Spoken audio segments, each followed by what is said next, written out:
Hello everyone, welcome to educational hub YouTube channel. तो दोस्तों, आज की वीडियो में बात करने वाले हैं बिहार में शिक्षकों की बम्पर भर्ती होने जा रही है। एक हफ्ते के अंदर हो सकता है कि नोटिफिकेशन आ जाए कि भाई कितनी वैकेंसी है। और दोस्तों, ये जो वैकेंसी है ये प्राइमरी लेवल पर यानी कि प्राथमिक स्तर पर, माध्यमिक स्तर पर और उच्चतम माध्यमिक स्तर पर वैकेंसी आने वाली है। अगर हम आम भाषा में समझे, जो कि दिल्ली की भाषा में समझते हैं, तो पीआरटी, टीजीटी और पीजीटी की वैकेंसी आने वाली है।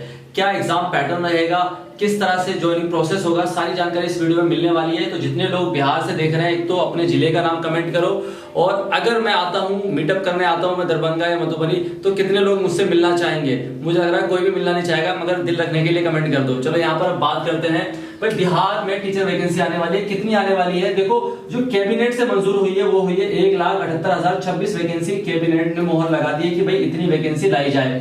बट जो एक अनुमान है वो ये है कि 1,60,000 वैकेंसी आ सकती है।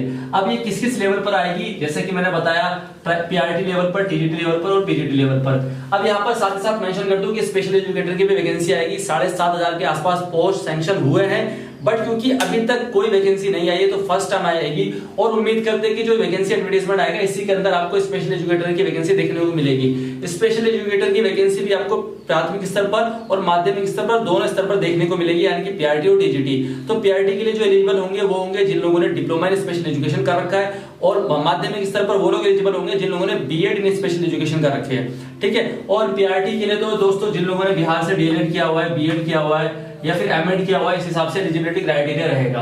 अब यहाँ पर जो समझने वाली बात है भाई, पहले क्या था, 2017 में एक बिहार टेट का एग्जाम हुआ था। उसके बाद जो ज्वाइनिंग प्रोसेस चला था वो उसी बिहार टेट के बेस पर चला था। बिहार के लोगों के लिए ही वो जॉब की वैकेंसी थी। ये वाली वैकेंसी भी बिहार के लोगों के लिए। तो 2017 का जो बिहार टेट हुआ था उसी के हिसाब से नियमावली हुई थी, यानी कि मेरिट लगी थी, मेधा सूची जिसको बोलते हैं, उस हिसाब से स्कूल अलॉट कर दिए गए थे वहां के कैंडिडेट को, उन्होंने वहां जॉब ले ली। बट इस बार मेधा सूची लगेगी, बट एक एग्जाम के बाद। इसका काफी विरोध भी हुआ था कि एग्जाम क्यों कर रहे हैं, सीधा मेरिट लगा दें, यानी कि जो आपका डीएलएड है प्लस जो बिहार टेट है, सीटेट है, उसके बेस पर मेरिट लगा दें। बट इस बार मेरिट लगेगी, बट उसके बाद एक एग्जाम और होगा। यानी कि दिल्ली की तरह समझ लो कि अगर आपने 12th पास कर ली, डीएलएड पास कर लिया और सीटेट पास कर लिया, तो भी आप अभी आपने गवर्नमेंट जॉब आपको नहीं मिलेगी, सिर्फ आप प्राइमरी टीचर कहलाओगे। प्राइमरी टीचर की वैकेंसी के लिए, यानी कि प्राइमरी टीचर की भर्ती जो आएगी DSSS बोर्ड के माध्यम से, जब वो एग्जाम क्वालिफाई कर लोगे तो आप प्राथमिक शिक्षक बन जाओगे। इसी तरीके से बिहार लोक सेवा संघ आयोग जो है उसने ये जिम्मेदारी ली है, यानी कि बिहार सरकार ने बीपीएससी बोर्ड को ये जिम्मेदारी दी है कि भाई वो वैकेंसी का एडवर्टाइजमेंट निकालेगा, एग्जाम कंडक्ट कराएगा, रिजल्ट निकालेगा, मेधा सूची तैयारी करेगा, यानी कि बीपीएससी बोर्ड जो है वो करेगा। इस बार एग्जाम होगा। अब यहाँ पर देख लेते हैं भाई पार्ट ए जो है वो कैसा आएगा। पार्ट ए जो आएगा वो 100 मार्क्स का आएगा। कितने नंबर का आएगा भाई? 100 नंबर का आएगा। पार्ट ए क्वालिफाई के लिए आपको कम से कम 30% नंबर लाने पड़ेंगे। 100 में से अगर आप 30 नंबर लाते हैं तो आप पार्ट ए क्वालिफाई कर जाएंगे।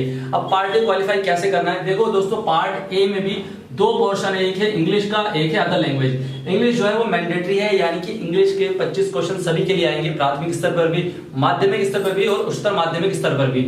अब यहाँ पर अदर लैंग्वेज में मान के चलो मैं चूज करता हूँ उर्दू, तो उर्दू के 75 क्वेश्चन आएंगे जिसको मुझे अटेम्प्ट करना है। अगर मैं चूज करता हूँ हिंदी, तो हिंदी के 75 क्वेश्चन आएंगे। पंजाबी चूज करता हूँ, जो भी लैंग्वेज है, बांग्ला चूज करता हूँ, तो जो भी लैंग्वेज में चूज करता हूँ उस हिसाब से 75 क्वेश्चन आ जाएंगे। तो यानी कि टोटल हो जाते हैं 25 और 75 100 में से आपको 30 नंबर लाने हैं तो क्वालिफाई हो जाएंगे। और ये जो क्वालिफाई करेंगे सिर्फ क्वालिफाई आपको दर्शाएगा, इससे इसका मेधा सूची से कोई लेना देना नहीं है। मेधा सूची जो बनेगी वो बनेगी पार्ट बी के पोस्ट से।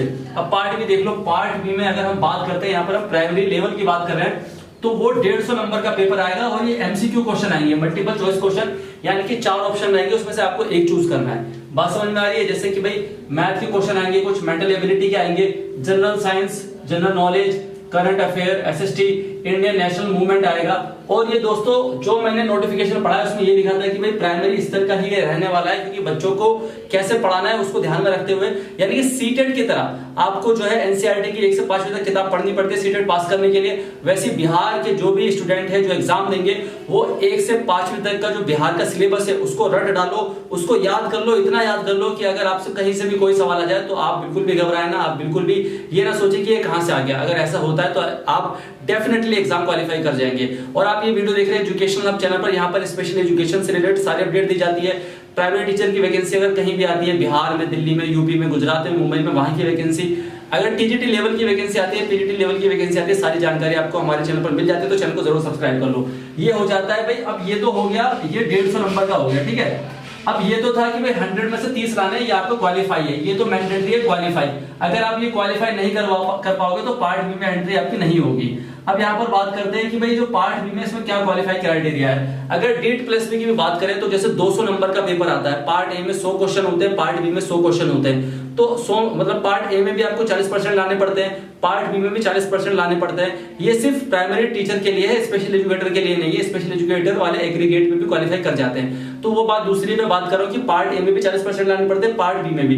इसी तरीके से आपको 150 में से जनरल वालों को 40% लाने पड़ेंगे, तभी वो मेरिट लिस्ट में शामिल हो पाएंगे। मान के चलो अगर वो पार्ट ए क्वालिफाई कर गए, पार्ट बी में उनके 30% है, तो वो मेरिट लिस्ट में नाम ही नहीं आएगा, वो बाहर हो जाएंगे, ठीक है। ओबीसी यानी कि पिछड़ा वर्ग 36.5%, और उसमें एक चीज और लिखी थी, अति पिछड़ा वर्ग। अब ओबीसी को मैं मानता हूं कि अन्य पिछड़ा वर्ग, उसी से रिलेटेड मैंने 36.5 लिख दिया। ये अति पिछड़ा वर्ग मुझे बिल्कुल भी क्लियर नहीं हुआ है। जो बिहार के कैंडिडेट बिल्कुल मुझे बताए कि भाई अति पिछड़ा वर्ग किस कैटेगरी में आते हैं।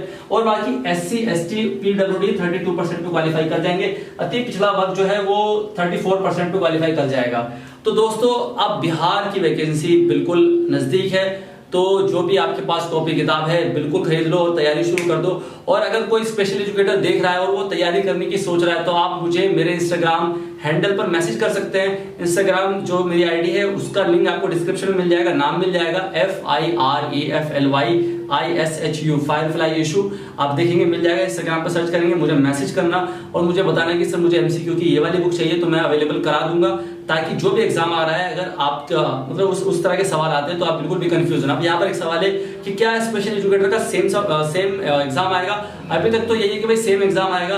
अगर चेंज होता है, एग्जाम पैटर्न चेंज होता है या कुछ भी चेंज होता है, तो उसके लिए भी वीडियो आ जाएगी। तो चैनल को सब्सक्राइब जरूर कर लो, 50,000 सब्सक्राइबर होने वाले, तो सब्सक्राइब कर लो। Thank you all of you, keep watching, keep loving, keep supporting educational YouTube channel.